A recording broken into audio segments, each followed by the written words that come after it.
hello guys সকলে স্বাগতম জানাইছো মোৰ এই ভিডিঅ'ৰ তৰফৰ পৰা আপুনি যদি অসমৰ এজন স্থানীয় বাসিন্দা হয় তেতিয়া হলে আপোনাৰ কাৰণে এটা ভাল খবৰ যদি আপুনি অসমৰ এজন স্থানীয় কৃষক হয় তেতিয়া হলে আপোনাৰ কাৰণে খুবেই গুৰুত্বপূৰ্ণ বিষয় কিয়নো বৰ্তমান সময় অসমৰ প্ৰত্যেক গৰাকী কৃষকৰ কাৰণে এটা নতুন আঁচনি মুকলি হৈছে যিটো আঁচনিৰ জৰিয়তে প্ৰত্যেক গৰাকী কৃষকে লাভ কৰিব এখনকৈ ট্ৰেক্টৰ ট্ৰেক্টৰ আপোনালোকে স্ক্ৰীনত লক্ষ্য কৰক এইখন ট্ৰেক্টৰ আপোনালোকে লাভ কৰিব সম্পূৰ্ণৰূপে চৰকাৰী প্ৰসেছত চৰকাৰী সাবসিডিত আপোনালোকে লাভ কৰিব যত আপোনালোকে কিছুমান সুবিধাও পাব চৰকাৰৰ তৰফৰ পৰা ট্ৰেক্টৰখন যদি আপুনি লয় তেতিয়া হলে আপোনাৰ 50% বহন কৰিব লাগিব আৰু সেই 50% বহন কৰাৰ কাৰণে চৰকাৰৰ তৰফৰ পৰা এটা লোন এমাউন্ট আপোনাৰ কাৰণে স্যাংশন কৰি দিব যিটো লোন আপুনি লৈ কেনে এই ট্ৰেক্টৰখন চলাব পাৰে সো আহকচোন পলম নকৰাকৈ আপুনি কেনেকৈ আবেদন কৰিব বা আপুনি কি অপচন আপুনি ফলো আপ কৰিলে এই ট্ৰেক্টৰখন আপুনি আবেদন কৰিব পাৰে সো সেই বিষয়খিনি আজি মই আলোচনা কৰিম সো আহকচোন পলম নকৰাকৈ সম্পূৰ্ণ চাওক ভিডিঅটো তেতিয়া হলে আপোনালোকে বুজিব পাৰিব যে আমাৰ অসমৰ তথা ভাৰতবৰ্ষৰ কৃষকসকলৰ কাৰণে যে কেনেকুৱা সোণালী সুযোগ আহিছে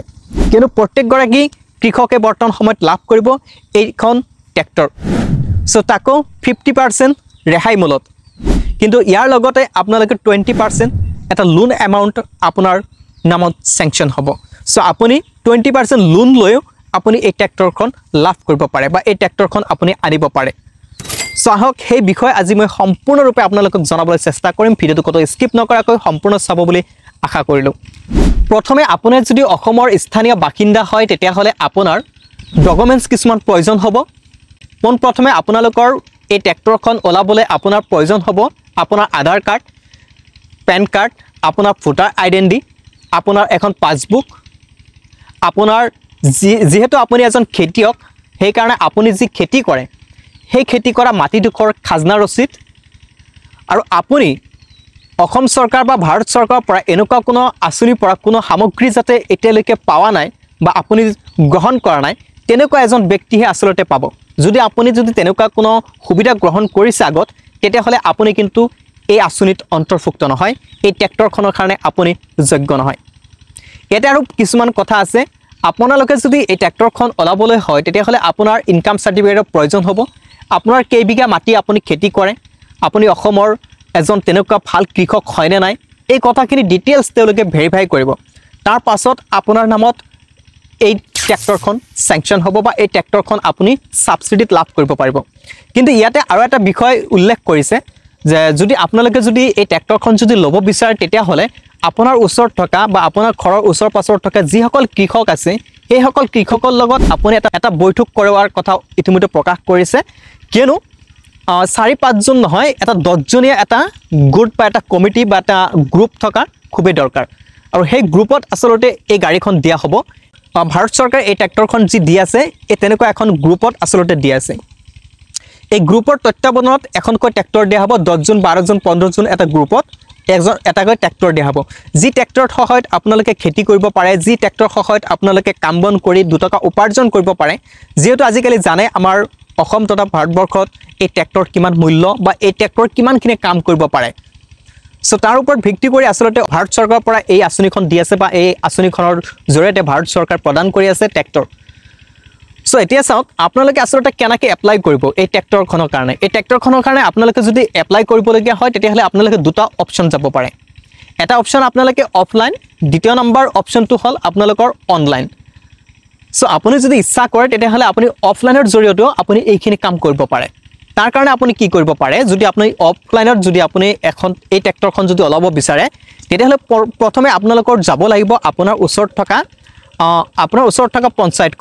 পঞ্চায়তখনত যাৰ পাছত তেওঁলোকৰ লগত আপোনালোকে আলোচনা কৰিব পাৰে যদি আপুনি এখন ডিস্ট্ৰিক্টত থাকে সেই ডিস্ট্ৰিক্টৰ এগ্ৰিকালচাৰ ডিপাৰ্টমেন্ট কোড আছে সেইখিনি কথা যদি আপুনি ভালদৰে গম নাপায় তেতিয়া হলে আপুনি যাব পাৰে পঞ্চায়তত গৈ কেনে আপুনি তেওঁলোকক সুধিব পাৰে যে আমাৰ ওচৰত থকা সেই এগ্ৰিকালচাৰ ডিপাৰ্টমেন্ট হেড অফিসটো কোড আছে তেওঁলোকৰ পৰা সুধি বা তেওঁলোকৰ পৰা ইনফৰমেশন লৈ কেনে আপুনি ডাইৰেক্ট যাব লাগিব আপোনাৰ ওচৰত থকা সেই এগ্ৰিকালচাৰ ডিপাৰ্টমেন্টত যাৰ পাছত আপুনি সেইখিনি কথা আলোচনা কৰক ট্ৰেক্টৰৰ কাৰণে মই আবেদন কৰিব বিচাৰো বা আমাৰ তেনেকুৱা এখন গ্ৰুপ আছে সেই গ্ৰুপৰ জৰিয়তে আমি এখন ট্ৰেক্টৰ ল'ব বিচাৰো সেই অফিসত গৈ কেনে আপুনি তেওঁলোকৰ লগত আলোচনা কৰক পৰামৰ্শ লোৱাৰ পাছত তেওঁলোকে কি অপচন দিয়ে আপোনাক সেইটো অপচন মৰ্মে আপুনি কাম কৰক তেতিয়া হলে আপুনি লাভ কৰিব পাৰিব এখন ট্ৰেক্টৰ অৰ্থাৎ আপোনাৰ গ্ৰুপে লাভ কৰিব এইখন ট্ৰেক্টৰ সো এতিয়া চাওক দ্বিতীয় নম্বৰ পইণ্ট চাওক আপোনালোকে অফলাইনতো কিন্তু কৰিব অনলাইনতো কিন্তু আপোনালোকে কৰিব পাৰে অনলাইনত কৰিবলৈ হলে আপোনালোকৰ ওচৰত থকা CSC চেণ্টাৰত যাব লাগিব আৰু সেই CSC চেণ্টাৰত গৈ কেনে আপুনি তাৰ পৰা ইনফৰমেশনখিনি লওক তেতিয়া তেওঁলোকে আপোনালোকক ইনফৰমেশনখিনি দি দিব যে ইয়াতে কি ডকুমেন্টছৰ প্ৰয়োজন হ'ব সেই ডকুমেন্টছখিনি আপোনালোকে লৈ ল'ব মই যিখিনি বেসিক ডকুমেন্টছ আপোনালোকক কলো এইখিনি ডকুমেন্টছ সকলৰ হাতত যেহেতু মজবুত আছে যদি কিবা ফুল ত্ৰুটি আছে যদি কিবা কাৰেকচন কৰিবলগীয়া আছে তেতিয়া হলে আপোনালোকে সেইখিনি কাম কৰি ল'ব পাৰে কিন্তু তাৰ বাহিৰে আপোনালোকৰ মেইনলি এইকেইটা ডকুমেন্টছ খুবেই দৰকাৰ আপোনাৰ পেন কাৰ্ড আধাৰ কাৰ্ড ভোটাৰ কাৰ্ড আপোনাৰ এটা খাজনাৰ ৰচিদ আপোনাৰ ইনকাম সাৰ্টিফিকেট এইখিনি বিশেষকৈ ইম্পৰ্টেন্ট লগতে এখন পাসবুক কিন্তু পাসবুকটো মেইনলি ডিপেন্ড কৰিব আপোনাৰ গ্ৰুপ অৰ্থাৎ জয়েন্ট একাউন্ট হিচাপে যেটো আপোনাৰ গ্ৰুপ থাকিব সেই গ্ৰুপৰ এটা জয়েন্ট একাউন্ট খুলিব লাগিব সেই জয়েন্ট একাউন্টে সকলোতকৈ বেছি ভ্যালু প্ৰদান কৰিব সেইখিনি সময়ত সো এটো কথা মনত ৰাখিব যাৰ কাৰণে আপোনালোকে এটা গ্ৰুপ একাউন্ট বনাই ল'ব আৰু এই ডকুমেন্টছখিনি হৈতে আপোনালোকে CSC চেণ্টাৰৰ ওচৰত গৈ কেনে এইখিনি কথা আলোচনা কৰিব পাৰে আলোচনা কৰাৰ পাছত আপোনাৰ ডিটেইলছখিনি আপোনালোকে আপোনাক বুজাই দিব কেনেকৈ কি কৰিব লাগে যেহেতু বৰ্তমান সময়ত যেটো ওয়েবসাইটত মুকলি হৈছে এই প্ৰসেছখিনি সেই ওয়েবসাইটৰ কিবা এটা আপডেটৰ কাৰণে বৰ্তমান সময় বন্ধ হৈ আছে সো প্ৰপাৰলি ওয়েবসাইটখনে কাম কৰা নাই মই ওয়েবসাইটখন ভিজিট কৰিছিলো ইতিমধ্যে কেবাজনৰ ভিডিও আপলোড কৰিছে ইউটিউব ফেসবুকত সো আপোনালোকে সেই ভিডিওবোৰ চাব পাৰে কিন্তু বিশেষকৈ মই আপোনালোকক যিখিনি জনাইছো আপোনালোকে এইটো প্ৰসেছ কৰক আপোনালোকে অফলাইন যদি কৰে তেতিয়া হলে আপোনালোকৰ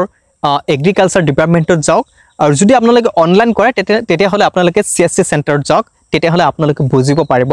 আৰু নেক্সট এটা ভিডিও মই বনাই আছো যেতিয়া আপোনালোকৰ এই ওয়েবসাইটখন সম্পূৰ্ণৰূপে মুকলি হৈ যাব ওয়েবসাইটখনে যেতিয়া প্ৰপাৰলি কাম ষ্টাৰ্ট হ'ব তেতিয়া মই আপোনালোকক এটা ইনফৰমেশন দিম অৰ্থাৎ এটা ভিডিও প্ৰস্তুত কৰি দিম যত আপোনালোকে কেনেকৈ এপ্লাই কৰিব অনলাইনৰ থ্ৰুত সো A to Z মই দেখাৰ কাৰণে চেষ্টা কৰিম সো ভিডিওটো কত স্কিপ নকৰাকৈ সম্পূৰ্ণ চোৱাৰ বাবে সকলোকে অশেষ ধন্যবাদ আৰু ভিডিওটো যদি ভাল লাগি থাকে তেতিয়া লাইক কমেন্ট শেয়াৰ কৰিবলৈ একেবাৰে নাপাহৰিব আৰু যদি কৰবাত ফুল ত্ৰুটি হৈ থাকে তেতিয়া হলে নিশ্চয় সৰু ভাইটি বা সৰু বুলি সকলোৱে ক্ষমাৰ চকুৰে বিবেচিত কৰিব বুলি আশা কৰিলো